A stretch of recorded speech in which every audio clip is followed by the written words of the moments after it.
ఒక కొత్త మార్కెట్లోకి అడుగుపెట్టడం అదో పెద్ద సాహసంలాంటిది.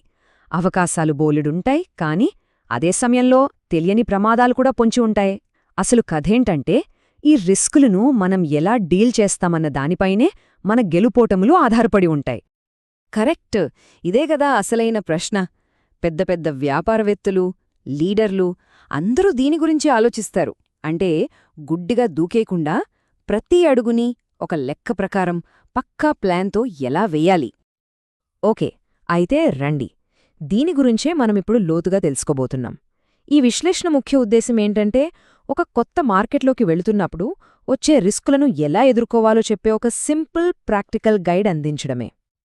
సరే, ఇప్పుడు మనం ఒక కొత్త ప్రదేశంలోకి వెళ్తున్నాం అనుకుందాం. అక్కడ ఎలాంటి సవాళ్లు ఎదురవుతాయో ముందే ఊహించడం చాలా ముఖ్యం కదా. అవును, సరిగ్గా అక్కడే ఒక సిస్టమాటిక్ రిస్క్ అనాలిసిస్ ప్రాసెస్ మనకు చాలా హెల్ప్ అవుతుంది. సో మన టార్గెట్ చాలా సింపుల్ అండి. ప్రమాదాలు జరిగాక రియాక్ట్ అవ్వడం కాదు, అవి జరగక ముందే వాటిని పసిగట్టాలి. వాటి వల్ల ఎంత నష్టం జరుగుతుందో అంచనా వేయాలి. ఆ నష్టాన్ని తగ్గించడానికి ఏం చేయాలో ప్లాన్ చేసుకోవాలి. అంత ప్రోయాక్టివ్గా ఉండాలన్నమాట. మరి ఈ ప్రయాణం ఎక్కడ స్టార్ట్ అవుతుంది? ఫస్ట్ స్టెప్ ఏంటంటే, మన దారిలో ఎదురయ్యే ప్రమాదాలన్నింటినీ గుర్తించడం.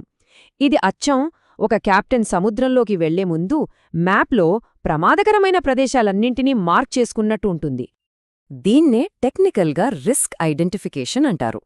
సింపుల్గా చెప్పాలంటే, మన ప్రాజెక్ట్ సక్సెస్కి అడ్డంకిగా మారే ప్రతి చిన్న పెద్ద విషయాన్ని కనిపెట్టి ఒక లిస్ట్ తయారు చేయడమే. ఆ తుఫాన్లు, సుడిగుండాలు ఎక్కడున్నాయో ముందే తెలుసుకోవడమన్నమాట. ఈ డెఫినేషన్ మనందరికీ ఒక క్లారిటీ ఇస్తుంది. ఒక్కసారి ఆలోచించండి, ఈ రిస్కులు రకరకాలుగా ఉంటాయి. ఉదాహరణకి, మార్కెట్లో సడన్గా మనకంటే పెద్ద కాంపిటేటర్ వచ్చాడనుకోండి, అది మార్కెట్ రిస్క్. లేదా గవర్నమెంట్ కొత్త రూల్స్ తెచ్చింది, అది రెగ్యులేటరీ రిస్క్. ఇలా ప్రతి కేటగిరీ ఒక కొత్త ఛాలెంజ్. వీటన్నింటికీ మనం రెడీగా ఉండాలి. సరే, ఇప్పుడు మన దగ్గర ఒక పెద్ద లిస్ట్ ఉంది. కానీ ఆ లిస్ట్లోని అన్ని ప్రమాదాలు ఒకేలా ఉండవు కదా. కొన్ని చాలా పెద్దవి, కొన్ని చిన్నవి. అన్నింటినీ ఒకేసారి డీల్ చేయలేం. అందుకే నెక్స్ట్ స్టెప్ ఏంటంటే, వాటిలో ఏవి మనకు నిజంగా పెద్ద తలనొప్పి తెచ్చిపెడతాయో గుర్తించి వాటికి ప్రాధాన్యత ఇవ్వడం. ఇది చాలా ముఖ్యం. ఏదైనా ఒక రిస్క్ను అంచనా వెయ్యాలంటే మనం 2 విషయాలు చూడాలి.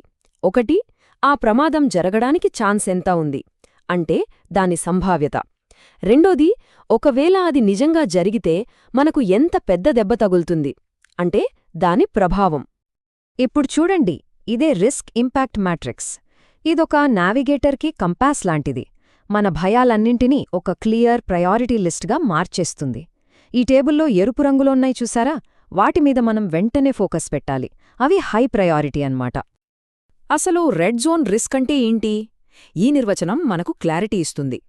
ఇవి మన పనికి పెద్ద అడ్డంకి కలిగించవచ్చు, భారీగా డబ్బు నష్టపోయేలా చేయొచ్చు, లేదా మనం ఆ మార్కెట్లోకి ఎంటర్ అవ్వాలనే ప్లాన్నే మొత్తం ఫెయిల్ చేసేయొచ్చు. ఇవి చిన్న చిన్న సమస్యలు కాదు, మన ప్రయాణాన్నే ఆపేయగల పెద్ద ప్రమాదాలు. ఓకే, ఇప్పటిదాకా మనం ప్రాబ్లమ్స్ని అనలైజ్ చేయడంపై ఫోకస్ చేశాం. ఇప్పుడు అసలు విషయానికొద్దాం. వాటికి సొల్యూషన్స్ ఎలా క్రియేట్ చేయాలి, అంటే మన ప్రయాణానికి ఒక సేఫ్ రూట్ని ఎలా ప్లాన్ చేసుకోవాలి అనేది చూద్దాం. రిస్కులకు ప్రయారిటీ సెట్ చేశాక నెక్స్ట్ స్టెప్ వాటిని తగ్గించడానికి ఒక యాక్షన్ ప్లాన్ రెడీ చేసుకోవడం. దీన్నే మనం మిటిగేషన్ ప్లాన్ అని అంటాం. సింపుల్గా చెప్పాలంటే, మనం గుర్తించిన ప్రమాదాల ప్రభావాన్ని తగ్గించడానికి లేదా వీలైతే వాటిని పూర్తిగా ఆపడానికి మనం ఏం చేయబోతున్నామో చెప్పే ఒక క్లియర్ స్ట్రాటజీ ఇది. ఈ మిటిగేషన్ ప్లాన్లో ముఖ్యంగా 3 రకాల చర్యలుంటాయి. మొదటిది నివారణ, అంటే అసలు ప్రమాదం జరగకుండానే ఆపడానికి చేసే పనులు. రెండోది సరిదిద్దేవి, ఒకవేళ ప్రాబ్లం వచ్చాక డ్యామేజ్ కంట్రోల్ చేయడానికి చేసేవి. ఇక మూడోది ఆకస్మిక ప్రణాళిక, అంటే మన ప్లాన్ బి అన్నమాట. అనుకోనిది జరిగితే వెంటనే ఏం చేయాలో ముందే రెడీగా పెట్టుకోవడం. చూడండి, ఒక ప్లాన్ పేపర్ మీద రాసేస్తే సరిపోదు. ఆ ప్లాన్ని అమలు చెయ్యడానికి ఎవరు బాధ్యులు, ఏ పని ఎప్పటిలోగా పూర్తి చెయ్యాలి, ప్రోగ్రెస్ ఎలా ఉంది, ఇలాంటి ప్రతి విషయానికి జవాబుదారీతనం ఉండాలి. అప్పుడే ఆ ప్లాన్ నిజంగా పనిచేస్తుంది. సరే, మనమిప్పుడు ఫైనల్ స్టేజ్కొచ్చేశాం. Plan ready, action start. కానీ ఇక్కడితో పనైపోలేదు. ప్రయాణం మొదలయ్యాక కూడా మనం కంటిన్యూస్గా వాచ్ చేస్తూ ఉండాలి. మారుతున్న పరిస్థితులకు తగ్గట్టుగా మన ప్లాన్స్ని అప్డేట్ చేసుకుంటూ ఉండాలి. ఈ మాట చూడండి, ప్రణాళిక సిద్ధంగా ఉంది, కానీ మ్యాప్ వేరు, వాస్తవ భూభాగం వేరు. ఎంత అద్భుతంగా ఉందో కదా! మనం ఎంత పర్ఫెక్ట్ ప్లాన్ వేసుకున్నా గ్రౌండ్ రియాలిటీ వేరేలా ఉండొచ్చు. అందుకే మనం ఎప్పుడూ అలర్ట్గా ఉండాలి. మరి అలర్ట్గా ఎలా ఉండాలి? దానికి ఈ ముందస్తు హెచ్చరిక సూచికలు ఉపయోగపడతాయి. వీటిని ఒక షిప్లో ఉండే వాచ్మెన్తో పోల్చొచ్చు. దూరంగా వస్తున్న తుఫానును వాళ్లు ముందే పసిగట్టి ఎలాగైతే హెచ్చరిస్తారో, ఏ ఇండికేటర్స్ కూడా మన బిజినెస్లో రాబోయే ప్రమాదాలను ముందే మనకు తెలియజేస్తాయి. ఈ మొత్తం ప్రాసెస్ చేశాక ఫైనల్ అవుట్పుట్ ఎలా ఉంటుందో ఈ టేబుల్ ఒక మంచి ఉదాహరణ. చూడండి, టాప్ 3 రిస్క్లు ఏంటి, వాటి ఇంపాక్ట్ ఎంత, వాటిని ఎదుర్కోవటానికి మన స్ట్రాటజీ ఏంటి, అంతా క్లియర్గా ఉంది. దీన్నే ఒక ప్రొఫెషనల్ అప్రోచ్ అంటారు.